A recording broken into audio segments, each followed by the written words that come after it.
সূচীকৃত। এবারে আসছে বাংলাদেশ সেনাবাহিনী এবং বর্ডার গার্ড বাংলাদেশের ওয়ার্কার কন্টিনজেন্ট এবং বাংলাদেশ সেনাবাহিনী ও পুলিশের সম্মিলিত অশ্বারোহী দল। এই দলের নেতৃত্বে রয়েছেন লেফটেন্যান্ট কর্নেল অবতরণ করছেন commander SL lance corporal Mohammad Bashir Ahmed. তার জম সংখ্যা 140টি। বাংলাদেশ কোস্ট গার্ডের পতাকা আহমেদ তার জম সংখ্যা 109টি। র্যাপিড অ্যাকশন ব্যাটালিয়নের পতাকা নিয়ে 120টি। বাংলাদেশ জেলের পতাকা নিয়ে অবতরণ করছেন ব্রিগেডের পতাকা নিয়ে অবতরণ করছেন মেজর মোহাম্মদ নাজমুল সাকিব। পালন করছেন ল্যান্স কর্পোরাল মোহাম্মদ বশির আহমেদ তার জম সংখ্যা 140টি।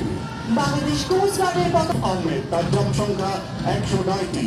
র্যাপিড অ্যাকশন ব্যাটালিয়নের পতাকা নিয়ে 120টি। Wing Commander Wahid or Squad Leader Ahmed.